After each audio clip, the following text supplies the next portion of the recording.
प्यारे बच्चों, मैं तो सबसे पहले विद्यालय के जो भी अभिभावक हैं उनको भी धन्यवाद दे रहा हूँ, क्योंकि जिस तरह से कहा गया है कि शुक्रवार को बच्चों के लिए व्हाट्सएप रिलीज़ किया जाएगा, तो उसको सभी लोग देख रहे हैं, कोशिश कर रहे हैं और कुछ लोग नहीं कर पा रहे हैं। कुछ समस्या होगी, लेकिन कोशिश जो कर रहे हैं उससे कोशिश से बहुत अच्छा लग रहा है, तो उनको कोशिश और करना चाहिए। और यहाँ पर देखिए एक लाइन लिखी हुई है, सुविचार है, विद्यार्थी विद्यालय सरोवर के हंस हैं। तो विद्यार्थी विद्यालय सरोवर के हंस हैं। इन्हीं हंसों के लिए विद्यालय द्वारा काफ़ी कुछ प्रयास किया जा रहा है। बच्चों को ऑनलाइन शिक्षा देने की कोशिश की जा रही है, उसके लिए वीडियो बनाए जा रहे हैं। और इसी कड़ी में मैंने भी बच्चों के लिए कक्षा 10वीं के बीजगणित विषय में 2 चरांकों वाले रेखीय समीकरण के लिए प्रयास जारी किया हुआ है। मेरे पहले भी वीडियो बने हुए हैं और अभी भी नए प्रश्नों के लिए मैं वीडियो बना रहा हूं, जिससे कि बच्चे घर पर बैठकर देखें और सीखें, खुद से प्रश्नों को हल करें, उनको गृह कार्य भी मिलता है। तो इस प्रकार से आप देखेंगे कि यहाँ पर एक प्रश्न है 148/x यानी 148/x धन 231/y बराबर 527/xy, semi colon 231/x plus 148/y बराबर 610/xy। प्यारे बच्चों, बड़ी संख्या थोड़ी सी दिख रही है पहले के प्रश्नों की अपेक्षा, लेकिन इसमें आपको ज़रा भी डरने की ज़रूरत नहीं है। केवल ध्यान से आप देखो, करना क्या है, हमें बटे में हमें x y ये सब नहीं चाहिए, इसे हमें हटाना है। क्योंकि इसके पहले मैं आपको सिखाया हूँ कि आपका प्रश्न समथिंग x मतलब 5x धन 3y बराबर 15, 2x धन 7y बराबर 18, इस तरह से x y बराबर कोई संख्या इस रूप में होना चाहिए, तभी आप अपने प्रश्नों को सरलतापूर्वक हल कर पाओगे।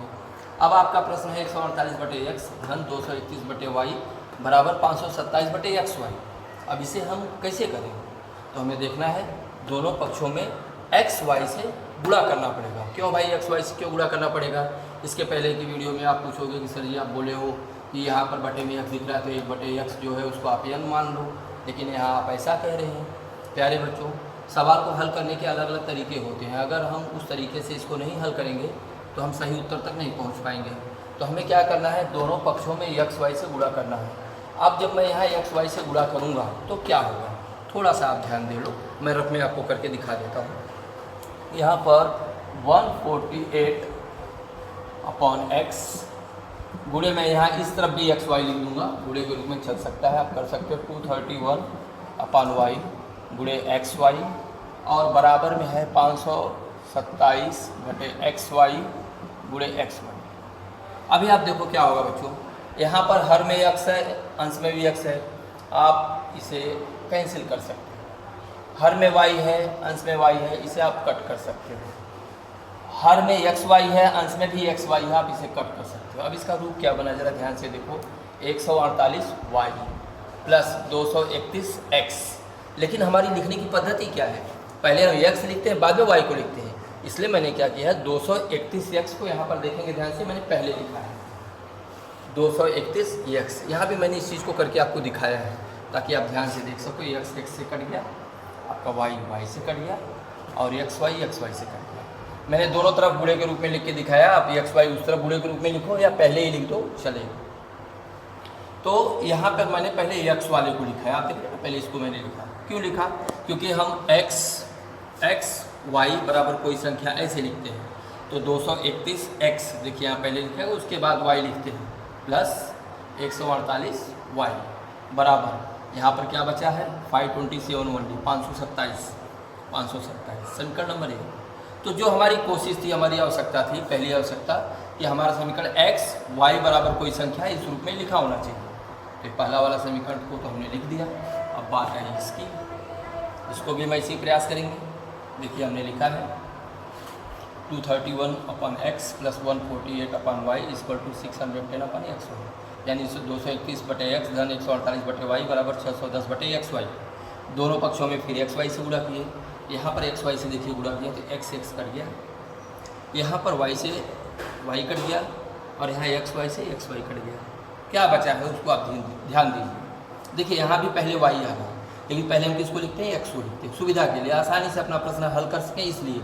तो 148x देखिए यहाँ लिखा गया, प्लस का निशान 231 वाई, यहाँ पर वाई 231 वाई लिखिए बराबर, यहाँ पर हमारे पास केवल 610 बचा है, 610 लिखिए।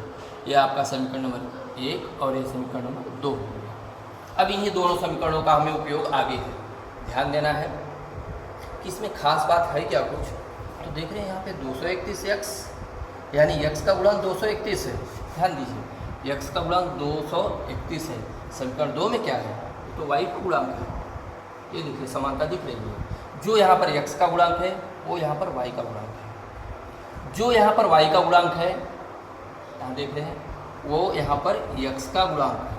और ऐसे प्रश्नों को मैंने अपने पहले वाले वीडियो में समझाया आपको कि कैसे करना है, यानी समीकरण 1 और समीकरण 2 को एक बार जोड़ेंगे और फिर समीकरण 1 में से समीकरण 2 को घटाएंगे। जोड़ने पर समीकरण नंबर 3 प्राप्त हुआ और घटाने पर समीकरण नंबर 4। ये देखिए आपके सामने करके दिखाया मैंने, समीकरण 1 तथा समीकरण 2 को जोड़ने पर इन दोनों समीकरण को मैंने जोड़ा। समीकरण 1 देख रहे हैं ना आप, देखिए यहाँ पर है समीकरण 1, ध्यान देना जरूरी है, नहीं तो दूसरा समीकरण लिख देंगे गलत हो जाएगा। फिर समीकरण 2 कहाँ है आपका, ये देखिए ये वाला है समीकरण 2। इन्हीं दोनों समीकरणों को लिखकर मैंने यहाँ जोड़ा है। 231 में 148 जोड़ेंगे, 8 1 9, 4 3 7 और 2 1 3, तो 379x प्लस वैसे यहाँ भी जोड़े 379y बराबर 610 में 527 जोड़े। तो बहुत आसान एक जोड़ होता है, देखिए 600 पूरा पूरा समझिए और 500 पूरा पूरा समझिए, 6 5 11 और 27 में 10 जोड़े 37, 1137। या फिर वैसे भी आप जोड़े 7 में 0 जोड़े 7, 2 1 3 और 6 5 11। यहाँ तक ठीक है, आपने जोड़ लिया। अभी इतनी बड़ी संख्या, इतनी बड़ी पहाड़ा तो हमको आती नहीं, क्या करना है, थोड़ा सा आप एक टेक्निक यूज़ करिए। प्यारे बच्चों, है इकाई के स्थान कितना है, 9 है, यहाँ भी इकाई के स्थान पे 9 है।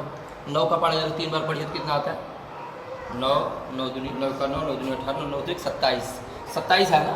ये देखिए लास्ट में कितना है, 7। इसी 7 से आपको थोड़ा ध्यान देना है। देखिए 7 यहाँ भी आया और 7 यहाँ भी आया, मतलब आपको एक संकेत मिलेगा कि 379 में हम 3 से अगर गुणा करें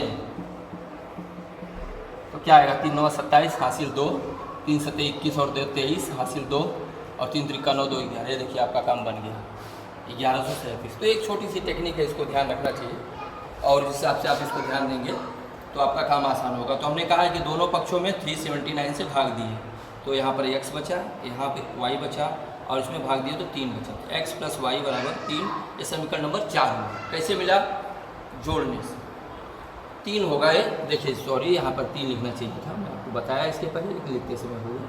ठीक, ये आपका समीकरण नंबर 3 है। आगे बेटा हम प्रयास कर रहे हैं, क्या बताया मैंने आपसे कि समीकरण 1 में से समीकरण 2 को घटाना पड़ेगा। समीकरण 1 में से समीकरण 2 को घटाने पर यहाँ पर थोड़ी सी जगह बना लेना जरूरी है। ये रफ्तार को हटा देंगे तो आपको समझ में आएगा, लेकिन ये रफ्तार आपके लिए बहुत आवश्यक है, जब तक ये समझेंगे नहीं आपको थोड़ा संदेह हो सकता है।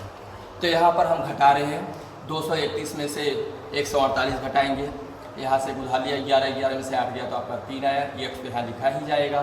फिर यहाँ कितना बचा, 2 इधर से लिए उधर 12, 12 में से 4 गया तो 8, यहाँ भी वैसे ही आएगा, सेम बात है, माइनस में है, घटाएंगे 231 में से 148 घटाएंगे तो 83 y आएगा आपका बराबर। अब इसमें से घटा रहे हैं, 610 में से 527 घटाना है, यानी 10 में से 7 गया 3, यहाँ बचा 0, यहाँ से उधार 10 में से 2 गया तो 2 घटेगा 8 और फिर 5 में से 5 गया तो 0, मतलब उल्टा घटा रहे हैं इसको। आप रफ में करके चेक कर सकते हैं, घटाना तो आपको घटाना आपके लिए बहुत आसान है, आप कर सकते हैं।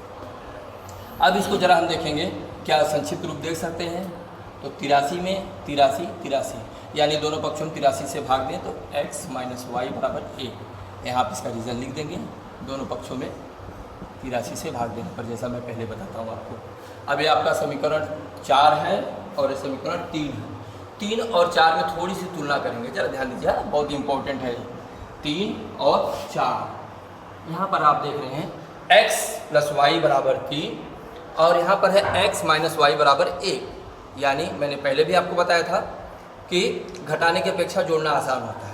तो यहाँ पे माइनस वाई और प्लस वाई जोड़ेंगे, ये आपका 0 हो जाएगा, x का मान आएगा, यहाँ लिखना पड़ेगा समीकरण 3 धन, ऐसा संक्षेप में आप लिख सकते हैं, समीकरण 3 धन समीकरण 4। अब समीकरण 3 देखिए, वहाँ पर उंगली बराबर ध्यान से रखिए, x प्लस वाई बराबर 3 और समीकरण 4 क्या है आपका, x माइनस वाई बराबर 1।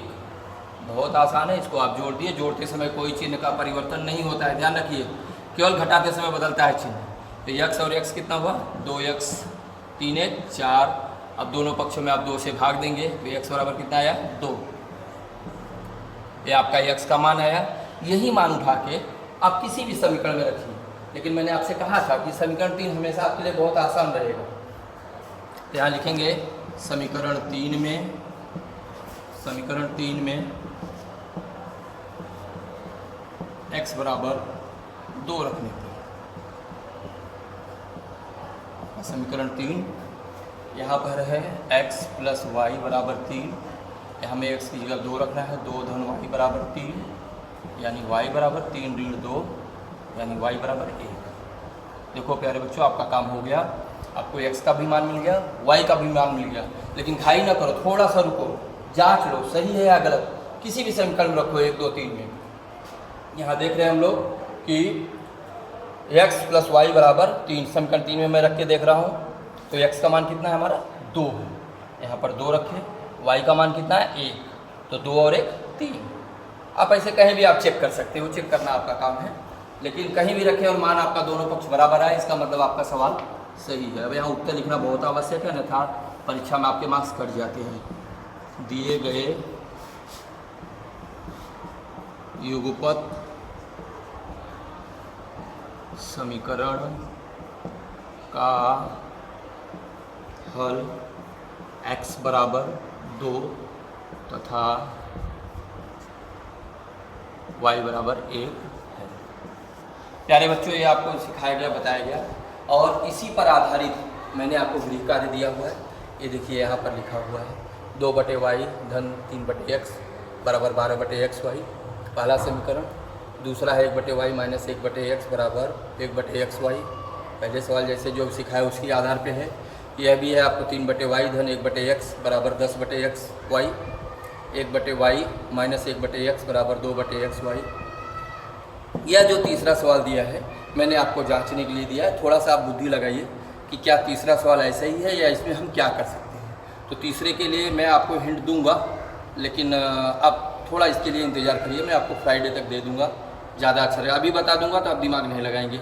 यह थोड़ा सा डिफर है, इसके लिए चाहिए तो मैं आपको स्टार्ट कर देता हूँ। अब विशेष इस पर ध्यान दीजिए। अगर चाहिए तो थोड़ा सा आपको हिंट कर दूँ कि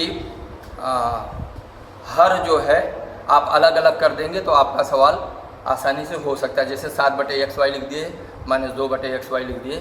थोड़ा सा मैंने आपको हिंट दिया है। प्यारे बच्चों, आप फ्राइडे तक पूछिए। अगले वीडियो में फिर मिलते हैं। जय हिंद।